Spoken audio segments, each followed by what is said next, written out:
എല്ലാവർക്കും നമസ്കാരം. എൻ്റെ ഒരു പുതിയ വീഡിയോയിലേക്ക് എല്ലാവർക്കും സ്വാഗതം. ഇന്ന് നമുക്കൊരു മുട്ടക്കറി ഉണ്ടാക്കാം.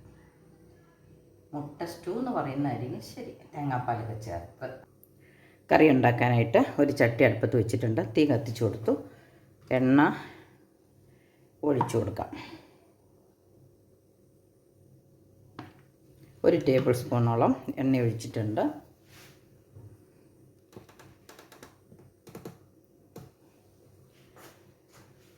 ഇനി നമുക്ക് കടുകിട്ട് കൊടുക്കാം. കടുക് കൂടുതൽ വേണ്ടവർക്ക് കൂടുതലിടാം. ഞാൻ ഒരല്പം കടുകിട്ടിട്ടുണ്ട്.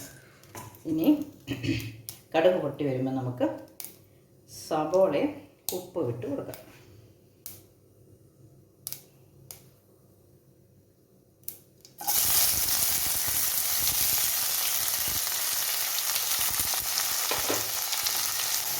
സബോള ഇട്ടു, അല്പം ഉപ്പ് ഇട്ടു, ഒരു 3/4 ടീസ്പൂണോളം ഉപ്പിട്ടിട്ടുണ്ട്. അത് മതിയായിരിക്കും കറിക്ക് ആവശ്യത്തിന്. നമുക്ക് അവസാനം വേണമെങ്കിൽ ടേസ്റ്റ് നോക്കുമ്പോൾ ഇട്ട് കൊടുക്കാം.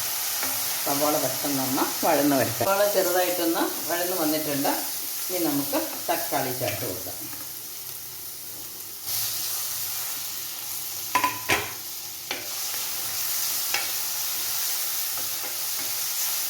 ഈ അടുപ്പിൽ ഇച്ചിരി വെട്ടം കുറവല്ലേ.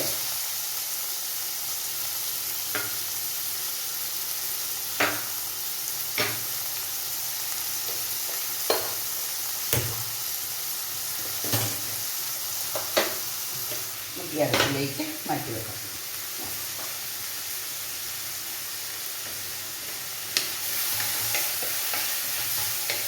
തക്കാളി അരച്ച് ചേർക്കേണ്ടവർക്ക് അരച്ച് ചേർക്കാം. പൊടിയായിട്ട് അരിക്കേണ്ടവർക്ക് പൊടിയായിട്ട് അരിയും. ഞാനിപ്പം പഴുത്ത തക്കാളിയാണ്, അതുകൊണ്ട് ഞാൻ ഒത്തിരി ഒന്നും പൊടി അരക്കൊന്നുമില്ല. തൊലി മാത്രം മാറ്റിയിട്ടുണ്ട്, തൊലി കളഞ്ഞിട്ടില്ല.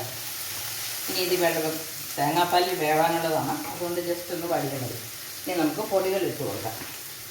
ഒരു പച്ചമുളക് ഇല്ല, അല്ലെങ്കിൽ നമുക്ക് ഇട്ട് കൊടുക്കാമായിരുന്നു. ഇപ്പോൾ ഒരല്പം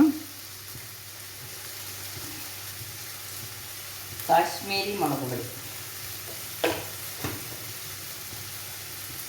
ഒരു പൊടിക്ക് മഞ്ഞൾ പൊടി, പിന്നെ ചേർക്കുന്നത് ഗരം മസാലയും കുരുമുളക് പൊടിയാണ്. ഗരം മസാലയാണ് കൂടുതൽ ചേർക്കണം. അതിനകത്ത് അല്പം മുളകും മല്ലിയൊക്കെ ചേർന്നാണ് കേട്ടോ, തന്നെ പൊടിച്ചത്, അതുകൊണ്ട്. പിന്നെ ഇനി നമുക്ക് ഉരുളക്കിഴങ്ങ് ഇട്ട് കൊടുത്ത് 2ാം പാൽ വെച്ച് കൊടുക്കാം.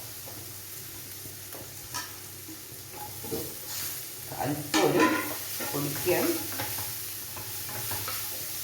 കൊഴുപ്പ് വരാൻ വേണ്ടിയിട്ട് ഇത് 2ാം പാലിൽ ഇത് വേവിച്ചെടുക്കുക. ഈ വെള്ളം പറ്റുമ്പോഴത്തേനും ഉറപ്പായിട്ടും വെന്തിരിക്കും. ഇനി നമുക്കിതൊന്ന് അടച്ചു വെച്ച് വേവിക്കാം. മുളകും മല്ലിയൊക്കെ കുറവായിരിക്കും. ഇതിനകത്ത് അല്പം മുളകും മല്ലിയൊക്കെ അതുകൊണ്ടാണ്. മല്ലി ചേർക്കേണ്ടവർക്ക് എക്സ്ട്രാ ചേർക്കാം കേട്ടോ. ഇതിപ്പം കുറച്ച് മല്ലി ഉണ്ട്, അതോർത്തുണ്ട്. മല്ലിയും ഒരല്പം മുളകും കുരുമുളകും ഒക്കെ ചേർത്താണ് പൊടിച്ചത്, അതങ്ങനെ പൊടിച്ചതാണ്.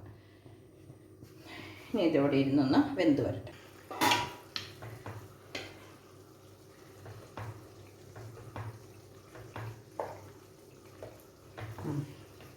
ഏതാണ്ട് വെന്തിട്ടുണ്ട്, എന്നാലും ഈ വെള്ളം ഒന്ന് പറ്റണം. വരുന്നുണ്ട്. ഇനി നമുക്ക് മുട്ട ചേർത്ത് കൊടുക്കാം. കറിവേപ്പിലയും ഇട്ട് കൊടുക്കും.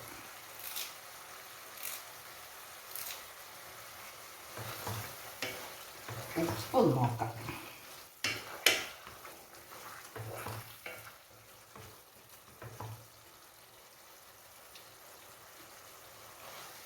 ഒരു പൊടിക്ക് ഉപ്പ് കുറവുണ്ട്.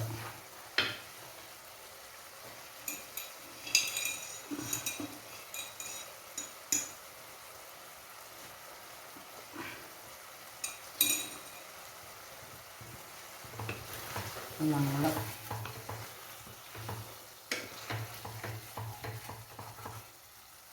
വെള്ളമൊക്കെ ഉണ്ടാവും, മാറ്റി വെക്കുമ്പം ഒഴുകി വരുന്നില്ല. അപ്പോൾ വെള്ളം വറ്റി എണ്ണ തെളിഞ്ഞ് തുടങ്ങി. നമുക്ക് നമ്മുടെ 1ാം ലെയറും കൂടെ ചേർക്കാം. ഒരല്പം കുരുമുളക് പൊടിയും ഗരം മസാലയും കൂടെ ചേർക്കണം.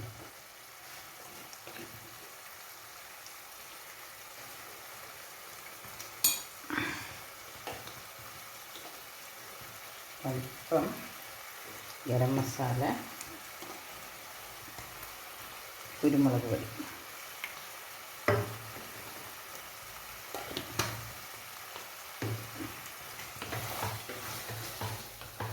ഇനി നമുക്ക്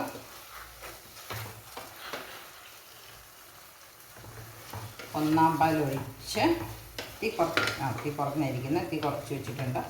നമ്മൾ മുട്ടയിലേക്കൊന്ന്, ഈ മുട്ട വേണമെങ്കിൽ ഒന്ന് വരഞ്ഞിടാൻ അങ്ങോട്ട് ഇഷ്ടമുള്ളവർക്ക്. ഞങ്ങൾ കത്തോട്ട് ഉണ്ണിയിലേക്കൊക്കെ കുരുമുളകിൻ്റെയും ഗരം മസാലയിലൊക്കെ ടേസ്റ്റ് പിടിക്കണമെന്നുണ്ടെങ്കിൽ മുട്ടയുടെ വെള്ളം പതുക്കെ ഒന്ന് അതിൻ്റെ പുറം വരഞ്ഞ് വയ്ക്കും. നമുക്ക് ഒന്നാം പാൽ ഒഴിക്കാം. അപ്പം തന്നെ കൂട്ടി തീർക്കാനുള്ളതാണെങ്കിൽ തേങ്ങാപ്പാൽ ഒഴിച്ച് അപ്പം തന്നെ തീ കെടുക്കാം. മതി, പതുക്കെ തിളച്ച് തുടങ്ങുന്നുണ്ട്. അപ്പം നമ്മുടെ സ്വാദിഷ്ടമായ മുട്ട സ്റ്റൂ റെഡിയായി. അപ്പം ഞാൻ ഇനി അതൊന്ന് അടുത്ത് കാണിക്കാം. അപ്പത്തിനും ചപ്പാത്തിക്കും ഗോതമ്പ് ദോശയ്ക്കൊക്കെ കൂട്ടാൻ പറ്റിയൊരു നല്ല സ്റ്റൂ ആണ്. എല്ലാവരും ട്രൈ ചെയ്യണേ, എളുപ്പത്തിലുണ്ടാക്കുകയും ചെയ്യാം. അപ്പോൾ ഇന്നത്തെ വീഡിയോ ഇത്രയേ ഉള്ളൂ. മറ്റൊരു പുതിയ വീഡിയോ ആയിട്ട് വരുന്നത് വരെ എല്ലാവർക്കും ബൈ.